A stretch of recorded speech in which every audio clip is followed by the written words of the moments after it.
Hey guys, this is me Rabi here. This is me Azu here. You guys are back with another reaction video. तो guys अगर आप लोग हमारे channel पर new हो तो जल्दी से सब्सक्राइब मस्ट करें प्लीज, बेल आइकन को प्रेस कर दो और आजू राबी गैंग को ज्वाइन कर लो। हमारा एक ब्लॉगिंग चैनल है बाद में आजू राबी व्लॉग, नीचे आ रहा है डिस्क्रिप्शन में लिंक है, please go and subscribe that as well.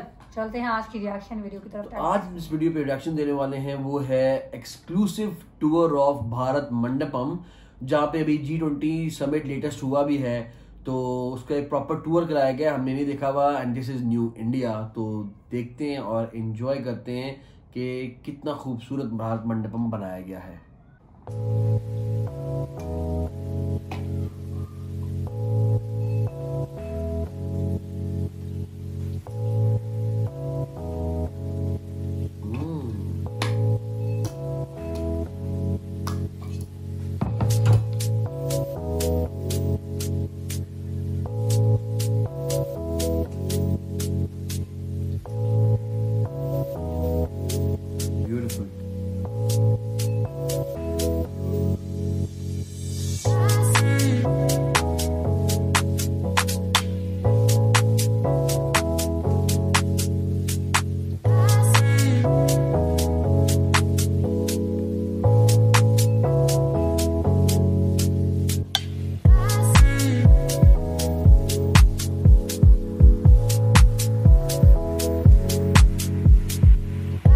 Convention centre एक शंख के आकार में बना है। ये सेंटर बाहर से जितना ग्रैंड है उतना ही अंदर से डिटेल्ड है। चलिए अंदर का सफर करते हैं। भारत मंडपम में एंटर करते ही हमारे सामने एक इम्पोर्टेंट मैसेज है। ये देखिए कितना सुंदर, ये पीएम ने खुद तय किया। Look at the design. ये एक प्रकार से जो 5 एलिमेंट्स हैं, ये सस्टेनेबिलिटी को भी डिफाइन करते हैं और इससे एक मैसेज देने की कोशिश की गई है। भारत हर एक का रिस्पेक्ट करता है। भारत 5 एलिमेंट्स को ध्यान में रखते हुए अपने विकास यात्रा को बना। भारत वसुधैव कुटुंबकम में विश्वास रखता है, यानी पूरी दुनिया एक परिवार है और साथ मिलकर हम बहुत कुछ अचीव कर सकते हैं। पूरे ग्लास के अंदर एक ट्री ऑफ लाइफ प्रेजेंट करने की कोशिश की गई है। तो नीचे से आप देखेंगे एक वृक्ष के रूप में निकल रहा है और पूरा सेलिब्रेशन ऑफ लाइफ। यहाँ ने सभी आसन के साथ साथ ये QR कोड भी बनाया। Okay, very nice. तो फिर ये IITPO का ये वेबसाइट शुरू हो गया और यहाँ पर मुझे हर एक आसन का अपना अपना कोई महत्व है। मेरा गला बहुत खराब रहता था, आई वॉज ऑलवेज स्ट्रेस्ड, आवाज ही नहीं निकलती थी। और अभी हम रात को यहाँ हैं, रात तक तो एकदम आवाज चली जाती। Correct correct. तो प्रधानमंत्री जी ने एक दिन कोविड के दिनों में मुझे कहा कि भाई योगा शुरू करो और प्राणायाम करना शुरू करो। तो योग से ही एक प्रकार से मेरा भी गला खुला and now I am able to run through a whole day without any stress. Bharat International Solar Alliance का हिस्सा है और हम एक लीडिंग सोलर एनर्जी प्रोड्यूसर भी हैं, जिसका प्रतीक है ये इंस्टॉलेशन। ऑस्ट्रेलिया के सिडनी ओपेरा हाउस के बारे में तो आपने सुना ही होगा, उससे भी बड़ा है ये स्टेज।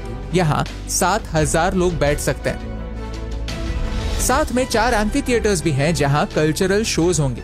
अब ये आप देखेंगे इतना सुंदर एम्फी थिएटर ओपन एयर। तो अभी विंटर के दिनों में इमेजिन यहाँ पे एक कार्यक्रम हो रहा है और 1500-1600 लोग यहाँ बैठे हैं, तो क्या दृश्य होगा, क्या माहौल बनेगा। और साउंड की कोई लिमिटेशन नहीं, पूरा 123 एकड़ का प्रांगण है। मैं यूरोप घुमा हूँ, दुबई घुमा हूँ, सिंगापुर घुमा हूँ, थाईलैंड में हमने इवेंट्स भी किए हैं, लेकिन इतना बड़ा हॉल जो अकूस्टिकली ट्रीटेड है, यहाँ पर बिल्कुल भी एको नहीं हो रहा है। यहाँ पर एक भी कुर्सी नहीं है, लेकिन फिर भी यहाँ पर बिल्कुल एको नहीं है। तो ये लेवल का आर्किटेक्चर, ये लेवल का डिजाइन, साउंड प्रूफिंग वगैरह देखकर मेरे अंदर के फिल्म मेकर को काफी खुशी मिलती है। हमने सुविधा रखी है, एक प्रोसेस भी बनाया है। अब इसको फाइन ट्यून करेंगे जिससे और लोग, खासतौर पे हमारे जो युवा युवती हैं, स्कूल कॉलेज के बच्चे, हम चाहते हैं कि उनका मनोबल बढ़े। करेक्ट। वो आके सब देखे और उनको लगे this is my India, correct, this is the new India, this is going to be my future. Correct. और वो भी फिर हर एक चीज में ऐसे डिमांडिंग बनेंगे कि भाई स्टेनलेस स्टील का है तो शाइन होना चाहिए, ग्लास की क्वालिटी है तो बेस्ट क्वालिटी होनी। ये कारपेट वीवर हूँ मैं अपने कारपेट का डिजाइन अच्छा बनाऊंगा, काम अच्छा करूंगा। डिड यू नो इस पूरे कॉम्प्लेक्स का बजट क्या है? 2700 करोड़। लेकिन क्या ये सारा फिजूल खर्चा या फिर इस पैसे का कुछ होने वाला है? तो अनुमान है इसकी रिकवरी 1.5 से 2 वर्ष में तो पूरी कैपिटल इन्वेस्टमेंट इसकी रिकवर हो जाएगी। मैं इससे कह रहा हूँ कि आज सुबह ही हमने एक कर्टन रेजर किया है, विश्व की सबसे बड़ी टेक्सटाइल रिलेटेड एग्जीबिशन अब भारत मंडपम और यशोभूमि दोनों को मिला के 26 से 29 फरवरी को होने जा रही। अब हम दुनिया के एक बहुत प्रमुख वस्त्र विभाग से जुड़े हुए देश हैं, लेकिन हमारी एग्जीबिशन छोटी छोटी होती थी अलग अलग जगह। अब करीब करीब 22 लाख स्क्वायर फुट का व्यापक रूप में टेक्सटाइल क्षेत्र, right from cotton growers up to exporters, सबको एक साथ जोड़ के इस 4 दिवसीय एग्जीबिशन में हम लेके आएंगे। पूरे दुनिया के जो और टेक्सटाइल देश हैं उनको भी इनवाइट करेंगे। आइए आप यहाँ पे, हम कंपटीशन में, स्पर्धा में खड़े होने के लिए तैयार हैं। हमें किसी का डर नहीं। हमारी कंपनियों में क्षमता है कि कोई भी देश की कंपनियां भी आ जाए और अपनी चीजें हम दिखाए, हम उससे बेहतर दाम पे बेहतर वस्तु, बेहतर गुणवत्ता वाले वस्तु दे सकते हैं। और बायर्स को इससे अट्रैक्शन होगी कि एक ही जगह पे उनको भारत के भी और बाकी देशों की चीजें दिखा के वो कंपटीशन में अपना चूज कर सकते हैं। उससे आस्ते आस्ते भारत एक विश्व स्तरीय एग्जीबिशंस का केंद्र बन जाए। ये बिल्डिंग दिखती बहुत मॉडर्न है, लेकिन इसकी फिलॉसफी 12th सेंचुरी तक पीछे जाती है। Let's rewind. बसवेश्वरा भारत के बहुत बड़े संत और फिलोसोफर थे, जिन्होंने 12वीं सदी में ही काफी मॉडर्न विचार भारत के सामने रखे। उन्होंने सोचा कि समाज को अगर आगे ले जाना है तो बदलाव की जरूरत है, और ये बदलाव होगा कैसे? सबसे पहली बात है कि हर तरह के भेदभाव, डिस्क्रिमिनेशन को हटाना होगा। भले वो कास्ट डिस्क्रिमिनेशन हो या जेंडर डिस्क्रिमिनेशन, हर तरह के भेदभाव को हटाना है। तो लोगों की बातें सुननी होंगी। तो क्यों ना एक ऐसी जगह हो जहाँ लोग इकट्ठा हो और डिस्कशन करें। एक ऐसी जगह जहाँ सिर्फ एक विचारधारा के नहीं, हर विचारधारा के लोग आए। एक ऐसा माहौल बने जहाँ हमारे कल्चर को सेलिब्रेट किया जाए, जहाँ हमारे कल्चर के प्रोग्राम्स हो, जहाँ लोग कंफर्टेबल बने और फिर एक डिस्कशन हो। इसी विचार से अनुभव मंटपा बना। ये एक फिलोसॉफिकल पार्लियामेंट था, लोगों का पार्लियामेंट था, और इसी अनुभव मंटपा से इंस्पायर होकर उसी विजन को आगे ले जाकर भारत मंडपम बनाए। तो क्या हम कह सकते हैं कि हमारी सारी कैपेबिलिटीज का, यानी हमारी इंफ्रास्ट्रक्चर कैपेबिलिटीज का, हमारे विजन की कैपेबिलिटीज का और हमारे पास्ट का भी एक एग्जीबिशन या फिर एक शोकेस भारत मंडपम? वास्तव में आपने सही आकलन किया। पास्ट को भी आपने जोड़ा, ठीक है, क्योंकि आप जब भारत मंडपम में देखेंगे तो अपने पुरानी विरासत, हमारे हेरिटेज को भी यहाँ पे छोटे बड़े रूप में, स्वरूप में हमने यहाँ पे प्रस्तुत करने की कोशिश की। और साथ ही साथ अब अगर डिजाइन एलिमेंट्स भी देखेंगे इसका, तो उसमें एक भारतीयता देखने को मिलेगी। और उस भारतीयता को हम मार्केट भी करेंगे, उस भारतीयता को विश्व पटल पर भी रख पाएंगे, और वो एक तरीके से लोगों को आकर्षित भी करती है भारत के प्रति। I'm very proud to see India doing so well on the world stage. India, Middle East, Europe economic corridor. This is nothing but historic. This is a big deal. This is a real big deal. पूरे G20 के दौरान भारत ने खुद को शान से mother of democracy कहा। हमने कहा कि लोकतंत्र हमारे डीएनए में है, और ये भारत मंडपम उसी लोकतंत्र का चिन्ह है। एक रिमाइंडर है आपके लिए, मेरे लिए, दुनिया के लिए और सरकार के लिए। देश एक डेमोक्रेसी है, देश एक डेमोक्रेसी था, और देश एक डेमोक्रेसी ही रहेगा। G20 के दौरान हमें भी मौका मिला कि अलग अलग नेताओं से बात करें, उनकी टीम्स के साथ बात करें। सभी बड़े प्रभावित हो गए। सभी को लगा कि अब ये वो सपेरे वाला भारत नहीं है, अब ये एक नया भारत है, अब ये एक विकसित देश बनने के करार पर, मार्ग पर निकल पड़ा। भारत एक काफी यूनिक देश है, क्योंकि हर 10 साल में हमारी कहानी बदलती है, हमारी इमेज बदलती है, और हमारे ओर देखने का, दुनिया का नजरिया बदलता है। 1990s में इकोनॉमिस्ट नाम का एक मैगजीन हुआ करता था। उन्होंने भारत के बारे में एक काफी इंटरेस्टिंग लाइन छापी थी, and I quote, "Nowhere in the world is the gap between what might have been achieved and what has been achieved is as great as it is in India." Economist की बात को समझें तो बात उसने बड़ी गहरी कही थी। हम एक मार्ग पे चले जो सोशलिस्ट थिंकिंग का था, जिसमें ये सोचा गया कि सभी कुछ सरकार करेगी, और एक प्रकार से भारत की जनता को सरकार के ऊपर पूरी तरीके से निर्भर बना दिया गया। 91 में जब पहली बार इकोनॉमिक रिफॉर्म्स की बात हुई, 2-2.5 साल में काफी चीजें बदली, पर फिर वो सरकार कुछ कंपल्शंस ऑफ कोएलिशन पॉलिटिक्स में कमजोर होती दिखी, 2013-14 में तो आपको याद होगा हमें फ्रेजाइल 5 इकोनॉमी में गिना जाता है, विश्व की सबसे 5 कमजोर अर्थव्यवस्थाओं में से। उससे मुझे लगता है आज 9-9.5 वर्ष बाद एक समाधान जरूर है कि विश्व भारत को आज पहचानने लगा, विश्व भारत को एक नए नजरिए से दे, विश्व में आज भारत के प्रति सकारात्मक सोच। जब भी विराट कोहली क्रीज पर आता है तो हम एज एन ऑडियंस उनकी 50 देखकर खुश नहीं होते, हम एक्सपेक्ट करते हैं कि हर 50 को सेंचुरी में तब्दील किया जाए। तो आपका क्या विजन है, आपकी ऐसी क्या सेंचुरी होगी, आपका क्या माइलस्टोन होगा जो देखकर आपको लगे कि मुझे जो अपॉर्चुनिटीज मिली वो अपॉर्चुनिटीज पर मैं खरा उतरा? हमने एक्सपोर्ट्स में एक टारगेट इंटरमीडिएट रखा है कि 2030 तक $2 ट्रिलियन पे जाएंगे, पर उसी के साथ साथ अगर विकसित भारत बनाना है तो भारत को $35 ट्रिलियन की इकोनॉमी बनाना है हमें 2047 तक, यानी आज से 10 गुना बड़ी। तो आप सोचिए कि कितनी संभावनाएं उससे खुलेंगी, काम की, नौकरी की, पर कैपिटा इनकम कितना बढ़ जाएगा लोगों का। You have to think big, you have to be willing to aspire for very very compelling targets, very difficult targets. और मोदी जी ने एक तरीके से इसको पूरा इंस्टीट्यूशनलाइज कर दिया। वो कोई चीज छोटी नहीं सोचते, बड़ा लक्ष्य रखते हैं, और जब तक वो लक्ष्य पूरी तरीके से हासिल नहीं होता है उसके पीछे लगे रहते हैं। भारत के लिए ये एक थॉट प्रोसेस बदलना काफी आवश्यक है। हम सिर्फ 80% वाला गेम खेलते हैं। हमें लगता है कि हम 80% मार्क्स स्कोर कर लेंगे और फिर हम उतनी ही मेहनत करते हैं और फिर हम मीडियोक्रिटी के शिकार होते हैं, चाहे वो मैन्युफैक्चरिंग क्वालिटी में हो, चाहे वो सर्विसेज डिलीवरी में हो, चाहे वो पब्लिक सर्विसेज में हो, जैसे एजुकेशन, रोड्स, हॉस्पिटल्स। वेरएज़ जो हमें करना चाहिए वो कंप्लीट ऑपोजिट है। हमें एम ही 120% के लिए करना होगा। And in the pursuit of excellence हम शायद 85% अचीव कर पाए, किसी फील्ड में 95% अचीव कर पाए और किसी फील्ड में एक परफेक्ट सिस्टम बैठ जाए। जैसे हम आज पासपोर्ट सिस्टम में देखते हैं, जहाँ एक सीमलेस सिस्टम बैठ चुका है पासपोर्ट एप्लीकेशन से लेकर आपके घर तक पहुँचने का। भारत को ये एटीट्यूड चेंज करना होगा कि हम उतना काम कर सकते हैं तो उतनी ही मेहनत करेंगे। उसे बदल के ये करना होगा कि हमें हर चीज में 120% देना है, उससे कम अगर देंगे तो वो एक्सेप्टेबल नहीं है। इसी को स्टैंडर्ड बनाना पड़ेगा और फिर ही हम देश को रैडिकली बदल पाएंगे। भारत के बने हुए वस्तु की अभी तक पहचान या कीमत नहीं रहती थी। कुछ जरा भी कोई सामान सस्ता बाहर से मिल जाए तो उसमें आकर्षित होकर ले आते थे। उनके ध्यान में ये नहीं आता था कि भारत में बनी हुई चीज लेने से हम भारत के लोगों को नौकरी भी दिलाते हैं, काम बढ़ता है, भारत की अर्थव्यवस्था और तेज गति से बढ़ती है। ये चीज जापान और कोरिया में बहुत देखने को।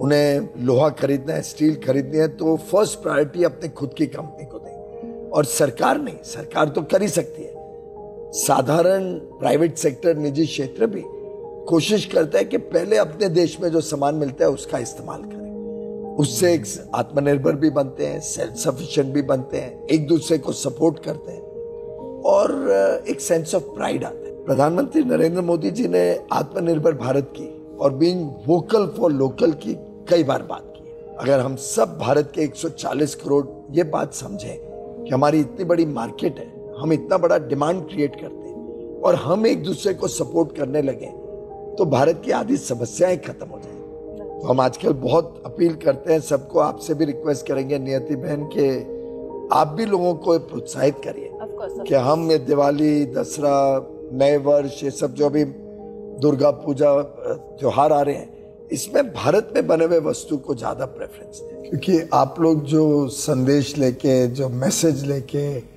जो आपके अलग अलग वीडियोस के माध्यम से देश में उत्साह पैदा करते हैं, उसका बहुत फर्क पड़ता है। अरे थैंक यू सो मच। और ये जो आपका योगदान है, ये एक प्रकार से देश का मनोबल बढ़ाता है, देश में और कॉन्फिडेंस लाता है। पिछले साल हम COP27 में इजिप्ट गए, इस साल वीवा टेक के लिए फ्रांस गए और हमने सोचा कि भारत में ऐसा वर्ल्ड क्लास इवेंट ऑर्गेनाइज होगा तो कहाँ होगा, कहाँ हम नए भारत की एक अच्छी इमेज दुनिया के सामने ला सकते हैं। आज मुझे इस सवाल का ठोस जवाब मिला। जब भी मेरे कोई दोस्त फॉरेन से यहाँ आते हैं तो बड़े एक्साइटेड होते हैं, मुझसे पूछते हैं what can we see, what can we do, what has modern India built. नया भारत अच्छी पॉलिसीज, अच्छे लोग और अच्छे अपॉर्चुनिटीज का मेल होगा तभी बनेगा। नए भारत में विरासत भी होगी और विकास भी होगा। आज भारत G20 के इवेंट्स जैसे ही कई सारे इंटरनेशनल इवेंट्स दिल्ली जैसे बड़े शहर में होस्ट करने के लायक है। भारत हमारे कल्चर को एक मॉडर्न तरीके से दुनिया के सामने रखने के काबिल है। ये कहानी देश के लिए इम्पोर्टेंट क्यों? So guys, this was Bharat Mandapam, the great Bharat Mandapam. इतना खूबसूरत, इतना खूबसूरती से इसे डिजाइन किया गया, इतना बड़ा इसका एक एरिया है। मुझे तो पर्सनली बहुत अच्छा बना गया, खूबसूरत लगा, बहुत अच्छा लगा। और इसके जो विजन था इसका, वो एक बहुत अच्छा एक विजन था जिसके ऊपर बनाया गया कि इसमें ऑब्वियसली जितनी भी बड़ी बड़ी अब वो हुआ करेंगी, आपकी एक्सपोज होती हैं, जो बड़े जो इवेंट्स होंगे वो इधर हुआ करेंगे। और 132 एकर्स पे एक है, इसमें डिफरेंट किस्म के बहुत बड़े ह्यूज किस्म के एक तो क्या हॉल्स हैं जिसके अंदर क्या मीटिंग्स होती हैं। जिस तरह के अभी G20 समिट हुआ और वर्ल्ड लीडर्स आए और उन्होंने भी आके बहुत अप्रिशिएट किया इस चीज को कि बहुत खूबसूरती से बनाया गया, डिजाइन किया गया है। और हर चीज का डिफरेंट एक तरह योगा का उन्होंने बनाया हुआ था, डिफरेंट स्कल्पचर्स थे। तो साथ में उन्होंने एक QR कोड भी दिया होता कि आप करें और आप QR कोड लगाएंगे तो आपको पता चल जाएगा कि क्या सिंबल किस एक्सरसाइज को या किस चीज को रिजेंबल कर रहा है, किसके बारे में उसकी एक्सप्लेनेशन थी, उसकी डिटेल थी। एक तो ये है, ऊपर से इसमें इंडिया की ग्रोथ के लिए एक बहुत ज्यादा चीजें हैं। इसके अंदर पूरा एक इंटरव्यू भी था एक मिनिस्टर साहब का उनका, तो इससे इंडिया को बहुत फायदा होगा कि वो उनका एक अच्छा इनिशिएटिव है कि why to buy things from outside the India. आप यहाँ मैन्युफैक्चर करो और यहाँ पे ही बनाओ और यहाँ पे ही लोग खरीदें, because India is a huge economy, एक ह्यूज पॉपुलेशन है, 140 करोड़ की आबादी है। तो ऑब्वियसली अगर डिमांड यहाँ से होगी और सप्लाई भी यहाँ से हो रही तो क्या ही बात हो, क्योंकि उससे होगा कि आपका इंडिया का पैसा इंडिया में ही सर्कुलेट होता रहेगा, बाहर पैसा नहीं भेजना पड़ेगा कि आप सामान इंपोर्ट कर रहे हैं वहां से। तो वो मसला है कि ना, ये बात तो है। और ये लेकिन ये सोच है, उसको चेंज करना थोड़ा मुश्किल होता है, क्योंकि हम आप देखें ना, कोई भी फोन या कुछ नहीं, मैं वैसे बात कर रही हूँ कि कोई भी अगर आप चीज लेने के लिए जाते हैं, आप अगर मार्केट में देखते हो, आपको बताते हैं स्पेसिफिकली कि that is made in Korea या मेड इन दिस कंट्री, तो आप ज्यादा अट्रैक्ट होते हैं। अच्छा, ये this is made in Korea, this is made in Vietnam, तो हम उस चीज को ज्यादा वैल्यूएबल समझते हैं कि अच्छा वहां पर अगर इसलिए है ना कि अब यही तो माइंड चेंज करना चाह रहे हैं वो, बिकॉज वो होता ये है कि अब वो हम समझते हैं कि बेहतरीन क्वालिटी देते हैं, ऐसी है ना, इसलिए हम वो बाय करते हैं। लेकिन अगर वो वही चीज अपने ही मुल्क में अच्छी क्वालिटी की बनेगी तो लोग क्यों नहीं खरीदेंगे, लोग खरीदेंगे। ये माइंड सेट चेंज करने वाली चीज है। और जो बिजनेस मैन जिसने बनाना है वो भी क्वालिटी एनहेंस करे, क्वालिटी अच्छी रखे, तो ऑब्वियसली लोग खरीदेंगे। जैसे वो मिसाल भी दी थी कि कोरिया में और जापान में, चाइना में, वो लोग वहाँ के लोग रहते हैं, वहाँ के लोग अपने को देते हैं। कोरिया की अगर बात की जाए या चाइना और जापान की बात की जाए, वहाँ पर ज्यादातर कोरिया के तो अपने स्किन केयर ब्रांड को प्रेफर करते हैं। वो लोरियल या जो बड़े बड़े हमारे टॉप नॉच के ब्रांड्स हैं, ब्यूटी प्रोडक्ट्स में स्पेसिफिकली बात कर रही हूँ, वो लोग उसको प्रमोट नहीं करते, वो लोग अपने ब्रांड को प्रमोट करते हैं। और आज कोरिया उस लेवल पर पहुंच गया है कि कोरियन की जो स्किन केयर प्रोडक्ट्स हैं वो दुनिया के सबसे मशहूर और सबसे बेहतरीन प्लस मोस्ट एक्सपेंसिव। बात करना कि भारत मंडपम जिस तरह बनाया गया है वो एक बहुत खूबसूरत है, और उसके अंदर कल्चर का बहुत ख्याल रखा गया है। और मोदी जी ने इसके अंदर बहुत काम किया है, उनकी इस बात को बहुत सराहना चाहिए और बहुत अप्रिशिएट करना चाहिए कि उन्होंने इस कम टाइम में इतना खूबसूरत, इतना बड़ा किस्म का एक इवेंट के लिए मैनेज किया, एक बहुत एरिया के अंदर इतना बड़ा एरिया जिसमें 7,000 से ज्यादा लोग बैठ सकते हैं। और वो कह रहे थे कि उसकी ऐसी साउंड प्रूफिंग हुई हुई है कि अगर एक बंदा भी खड़ा हुआ है ना वहां पर, एक बंदे ने अगर बड़ी एरिया हो ना तो वहां पर पिन भी गिरे तो वो एक आवाज क्रिएट करता है, इको साउंड होता है। लेकिन उन्होंने साउंड प्रूफिंग कराई गई है, जो पैसा लगाया ना, पैसा लगाया 28,000 करोड़ यार लगाया है। जाहिर सी बात है, अगर एक उन्होंने चीज बनाई है जो कि इंटरनेशनली रिप्रेजेंट भी उनको करेगी, जो भी कंट्रीज के बाहर से कोई भी डेलीगेशन आएगी या कोई बड़े बड़े इवेंट्स होंगे तो वो वहां पे मुनक्किद होंगे, तो आपको उसको ऊपर पैसा तो लगाना पड़ेगा। और उन्होंने जैसे कि बताया कि जो हमने पैसा लगाया वो हमारे पता नहीं उन्होंने कितने टाइम के अंदर रिकवर भी हो जाएगा, 2 साल के अंदर वो कैपिटल जो है वो जनरेट कर लेगा, ये रिकग्नाइज भी करेगा आपकी कंट्री को स्पेसिफिकली। कोई भी अगर बाहर से आएगा तो वो आपको, आपका कल्चर, आपकी हर चीज को वहां से रिप्रेजेंट आप कर रहे हैं अपनी कंट्री को, तो वो तो उनके लिए जरूरी है। और खूबसूरत बहुत बनाई गई ये बिल्डिंग जो हमने देखी, पहले भी हम लोग देख चुके हुए G20 में, हमने समिट पूरा कवर किया था। अच्छा इनिशिएटिव है, अच्छा लगा देखकर, overall everything was really good, बहुत अच्छा लगा। वीडियो कैसी लगी है, रिएक्शन कैसा लगा है वो जरूर बताना कमेंट सेक्शन में। और अगर एंजॉय किया तो लाइक शेयर सब्सक्राइब भी कर देना। मुलाकात करेंगे एक और वीडियो के साथ, तब तक के लिए अल्लाह हाफिज़।